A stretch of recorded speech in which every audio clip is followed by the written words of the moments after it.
बोलो जयकारा बोल मेरे श्री गुरु महाराज की जय। अमर ज्योति दर्शन दिव्य अमृत महोत्सव। हृदय सम्राट महाराजाधिराज श्री सद्गुरुदाता दयाल जी श्री आनंदपुर में कृपा फरमाते, हर पर्व पर प्रेमी गुरुमुखों को सरसाते, पावन प्रवचना अमृत फरमाकर मानुष जन्म का उद्देश्य सुझाते। आपका शुभ अवतरण दिवस दिनांक 20 सितंबर हर्षोल्लास के साथ पर्व की तरह ही मनाया जाता था। 10 वर्ष तक महाप्रभु जी ने श्री प्रयाग धाम को ही सौभाग्यवान बनाया। श्री आनंदपुर के गुरुमुख प्रेमियों के हृदय में इस स्वर्णिम अवसर को पाने की तीव्र लालसा थी। यहाँ के प्रबंधकों द्वारा श्री चरणों में विहल पुकार की विनय को पहुँचाया गया।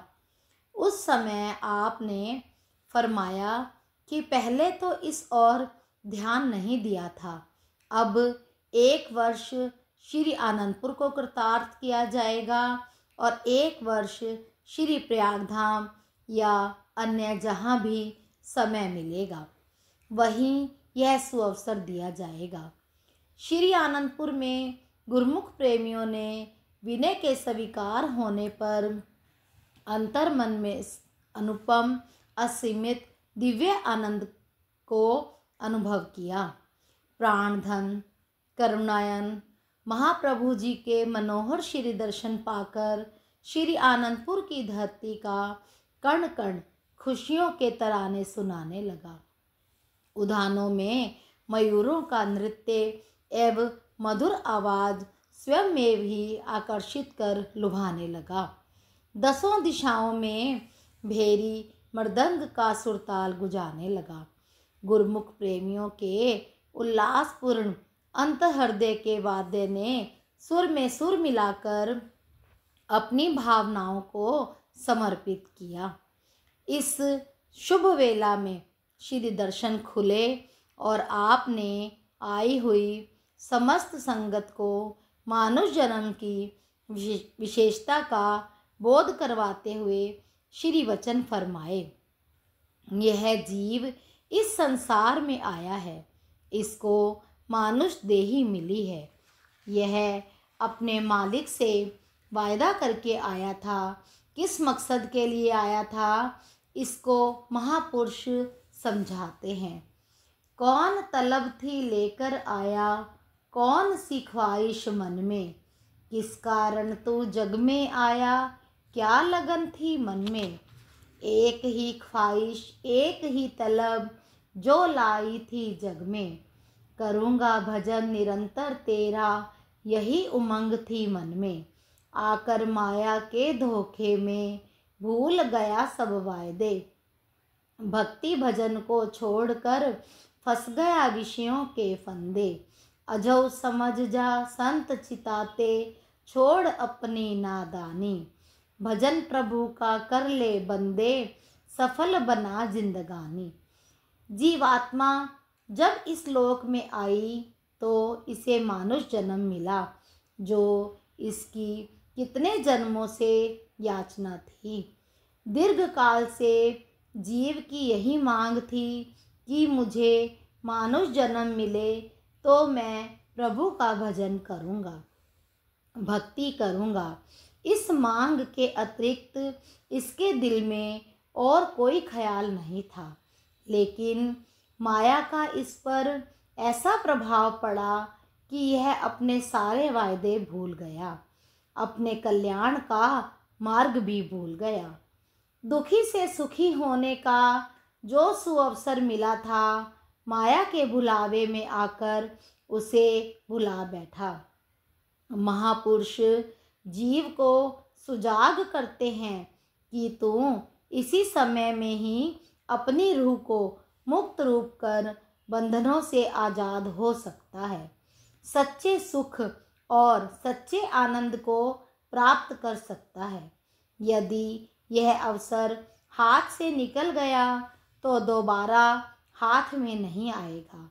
इंसान को बार बार पछताना पड़ेगा। सत्संग और संत सत्पुरुषों की इंसान को क्यों आवश्यकता होती है? क्योंकि वे इसको सही मार्ग दिखलाते हैं, इसे नुकसान से बचाते हैं। फिर यह कोई थोड़ा नुकसान नहीं है। मानुष जन्म पाकर जीव यदि नीच योनियों में चला जाए तो यह कितनी बड़ी नादानी है। इंसान दुनिया की आस रखता है मगर उसकी कोई भी आस पूरी नहीं होती। आशा करता जग मुआ, आशा मरे न जाई, नानक आशा पूरिया, सच्चे स्यो चित लाई। गुरुवाणी। इंसान अपनी आशाओं की पूर्ति के लिए कई प्रयत्न करता है परंतु उसकी आशाएं पूरी नहीं होती। फरमाते हैं, आशा सब लाई के इक्का आस कमाओ। बस मालिक की आस रहे और कोई आस ना रहे। जो सतगुरु के शब्द का सुमिरन करते हैं, नाम की कमाई करते हैं, उन्हें मालिक की दरगाह में ढोई मिलती है और वे अपना मुख उज्जवल करके जाते हैं। पावन श्री प्रवचनों को श्रवण कर सबके हृदय में अपार आनंद समा गया। सब ढोल नगाड़े बजाकर शुभ अवतरण दिवस के उपलक्ष्य में भजन बोलते हुए नृत्य करने लगे। ऐसा लग रहा था कि आज सारी सृष्टि ही आनंद में झूम रही है और अपने महाप्रभु जी पर बलिहार जाती हुई उन्हें कोटि बधाइयाँ अर्पित कर मंगल गीत गाते हुए शुभ सगन मनाते हुए आनंद मगन हो रही हैं। इस शुभ पर्व पर हजारों की संख्या में संगतें श्री दर्शन से कृतार्थ हुई। विदेशों से भी प्रेमी जनों ने आकर श्री दर्शन का लाभ प्राप्त किया। जो भी एक बार आपके देती पैमान मनोहर मुखमंडल की एक झलक पा लेता वह अपनी सब सुध बुध भुलाकर श्री चरणों का भंवर प्रेमी बन जाता। आपके श्री दर्शनों में कोई ऐसी तीव्र विलक्षण चुंबकीय आकर्षण था। उस समय दुबई के एक अनन्य भक्तधारी जी के साथ उनके एक अरेबियन मित्र दुबई से श्री आनंदपुर में श्री दर्शनों के लिए आए हुए थे। उन्होंने अरेबियन वेशभूषा पहनी हुई थी। उन्होंने जब श्री परमहंस दयाल जी की अनुपम रचना श्री आनंदपुर के दर्शन किए तो उनके मुख से अनायास ही निकला कि अगर दुनिया में कोई जन्नत है तो यही है, यही है, यही है। उन्हें श्री सद्गुरु दाता दयाल जी की समीपता एवं पावन दुर्लभ नूरानी श्री दर्शनों का सौभाग्य प्राप्त हुआ तो सहसा कह उठे कि अगर दुनिया में कोई खुदा है तो यही है, यही है, यही है। इस प्रकार आप प्रत्येक दर्शनार्थी को उसकी भावना के अनुरूप ही दर्शन प्रदान कर उसे कृतार्थ करते। वह आपके गुणवाद गाता न थकता। किसी प्रेमी ने क्या खूब कहा है, खुदाई नूर से मुनव्वर है मेरे कामिल मुर्शिद, खुदा खुद बन के आए हैं मेरे कामिल मुर्शिद। चश्म ए दिल से किया जिसने दीदार एक बार, बना दिया दीवाना उसे मेरे कामिल मुर्शिद। हौजी मुहूर्त। आपने शारीरिक सुख सुविधाओं की अपादेयता को प्रमुख रखते हुए एक बड़े टैंक का निर्माण कार्य आरंभ करवाया। पहले भगतानियों की ओर श्री शांति भवन के सामने पाइप पर टोटियां लगी हुई थी जहां से सब हाथ धोया करते थे। यह स्थान टिब्बे के रूप में बहुत ऊंचा था। भक्तानियों की और आवास स्थान से श्री परमहंस अद्वैत मंदिर तक पहुंचने के लिए मार्ग में इतनी ऊंची नीची जगह थी कि मानो कोई पर्वतीय स्थान की ढलान और पुनः ऊंचाई की ओर जाना पड़ता था। श्री कृपा से सेवा में एक ऐसी शक्ति थी जिससे ना थकावट महसूस होती और ना ही इस मार्ग को तय करते हुए सांस फूलने का एहसास होता। आपने प्रथम इस सड़क को जितना समतल हो सकता था उतना ऊंचे नीचे टिब्बों को हटाकर समतल करवाया। सभी यह देखकर आश्चर्यचकित होते कि इस सड़क पर जहां हाथ धोया करते थे वह स्थान धरती से 20 फुट की ऊंचाई पर था। इस स्थान को उपयुक्त जानकर यहाँ पर पानी के बड़े टैंक का निर्माण करने की श्री आज्ञा फरमाई। गुरुमुख सेवा के सौभाग्य को पाकर अत्यंत हर्षित हुए, क्योंकि स्वयं महाप्रभु जी इस स्थान पर दिन में 2-3 बार आकर श्री दर्शन से कृतार्थ करते, भोग प्रसाद खिलाते तथा श्री प्रवचनों से सरसाते। यहाँ पर बड़े बड़े पत्थर गुरुमुख जन ही चढ़ाया करते थे। एक बार उन्होंने एक भारी भरकम पत्थर को वहीं छोड़ दिया। आप यहाँ पधारे तो पूछा कि इस बेचारे का क्या दोष जो अपने स्थान पर नहीं पहुँच पाया। गुरुमुखों ने इसे क्यों नहीं उठाया।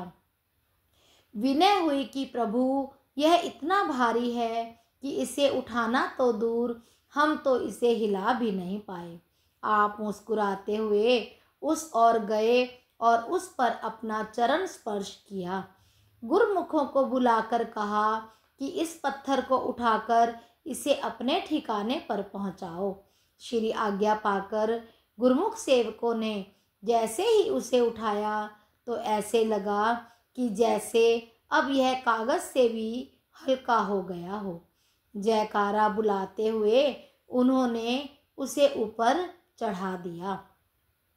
आपने सब गुरुमुखों को श्री चरणों में बिठाकर फरमाया, गुरुमुखों की निष्काम सेवा और अनन्य अनुराग ही परमार्थ एवं निर्माण कार्य का पूरक है।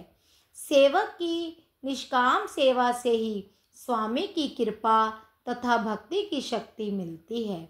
इसी शक्ति से ही सेवक मनोवांछित भावना को पूर्ण कर सदा रूहानी संपदा से मालामाल होते हैं।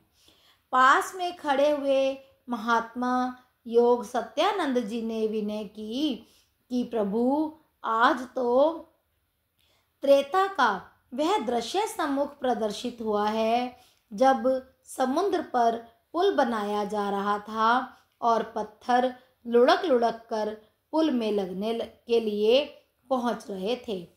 उन पत्थरों की भी यही अभिलाषा थी कि कहीं हम एक और रहकर श्री राम भगवान के स्पर्श से वंचित ना रह जाए। समुद्र की कुछ दूरी पर एक शिला को अपने कर कमल लगाते हुए उन्होंने हनुमान जी से कहा कि पहले इस पर राम नाम अंकित करो। सचमुच ही उस भारी भरकम शिला को वानरों ने जैसे ही धकेला, शीघ्र ही नल नील ने उसे पुल पर जोड़ दिया। चर अचर अपनी मूक भाषा में विनय सुनाते हैं और सर्व अंतर्यामी प्रभु का सानिध्य पाते हैं। आज भी हमने वही नज़ारा अपने सन्मुख एक और पड़े हुए पत्थर को श्री चरणों का स्पर्श पाकर ठिकाने पर पहुंचने का देखा। महाप्रभु जी ने सबको मंद मंद मुस्कुराते हुए आशीर्वाद दिया और फरमाया, महापुरुष जड़ व चेतन दोनों का उद्धार करने के लिए ही प्रकट होते हैं। इसी प्रकार निर्माण कार्य के भर्त भंडार से इस बड़े टैंक ने भी अपना स्थान बनाया। इसका मुहूर्त कर श्री प्रवचन फरमाए। गुरुमुखों, विचार करो और गौर से देखो कि संसारी मनुष्य हर समय इंद्रियों के सुख भोगों को पाने के लिए प्रयत्न कर रहा है और चाहता है कि उसे मानसिक शांति मिले। रूहानी सुख कहाँ मिल सकता है? श्री आनंदपुर के स्थायी सेवकों को इतना रूहानी सुख मिलता है कि शारीरिक सुखों की ओर उनका ध्यान ही नहीं जाता। अंतर्मन में झांक कर देखो कि दोनों सुख अनायास ही प्राप्त हो रहे हैं और सेवक जन मालामाल हो रहे हैं। महापुरुषों को सदैव सेवकों की हित चिंता रहती है। इस बड़े टैंक को बनाने का मकसद यही है कि इसमें पानी इकट्ठा होने पर कभी भी पानी की असुविधा नहीं होगी। दरबार की विशाल महिमा के कार्य भी विशाल रूप धारण किए जा रहे हैं। आज पानी के टैंक का मुहूर्त हो रहा है। यहाँ पहले ऐसा समय था कि एक बूंद पानी की ना मिलती थी। पीने के लिए बाहर से पानी मंगाया जाता था। अब जगह जगह बोरिंग नल हैं जिनसे 24 घंटे पानी मिलता रहता है। शहरों में पूरे दिन में घंटा आधा घंटा पानी ही मिल पाता है, लेकिन श्री आनंदपुर में पानी की कमी नहीं। आज यहाँ एक टैंक बना है, आगे चलकर आवश्यकता अनुसार इससे भी बड़े बड़े अनेक पानी के टैंक बनेंगे। यहाँ जिस चीज़ की रूह को तलब है वह आत्मिक सुख शांति मुयस्सर है। गुरुमुख महापुरुषों की वाणियों के अनुसार रूह के कल्याण का काम कर रहे हैं। श्री आनंदपुर दरबार की समस्त कार्यवाही गुरुमुखों के कल्याण के लिए ही है।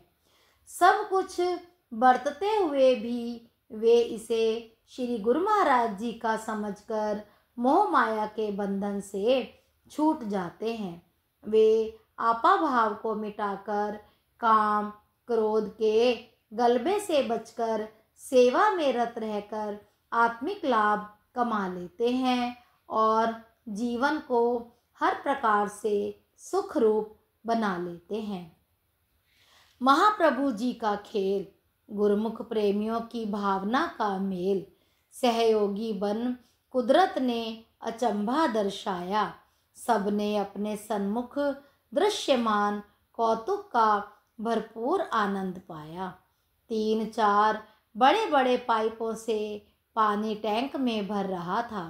हवा इतनी तेज चल रही थी कि उनकी मोटी जलधाराएं फुहारों के रूप में बाहर बरस रही थी।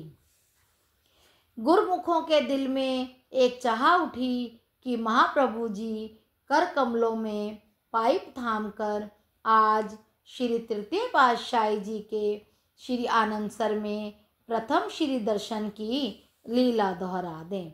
सर्वज्ञ घट घट के ज्ञाता श्री प्रभु जी ने टैंक के ऊपर की ओर निहारा और मुस्कुराते हुए सबकी ओर कृपा दृष्टि की। उसी समय चारों बड़े पाइप दीवार के ऊपर से ऐसे सरके कि नीचे की मुंडेर पर आकर स्थिर हो गए। अब इतने मोटे पाइप की जलधारा एकदम सब पर पड़ने लगी तो आंखें चौंधिया गई। कुदरत भी महापुरुषों की चेरी बनकर सेवा का सौभाग्य पाने से नहीं चूकती। सबने श्री दर्शन के ऐसे स्वर्णिम अवसर को पाकर अपने को धन्य बनाया। बोलो जयकारा बोल मेरे श्री गुरु महाराज की जय।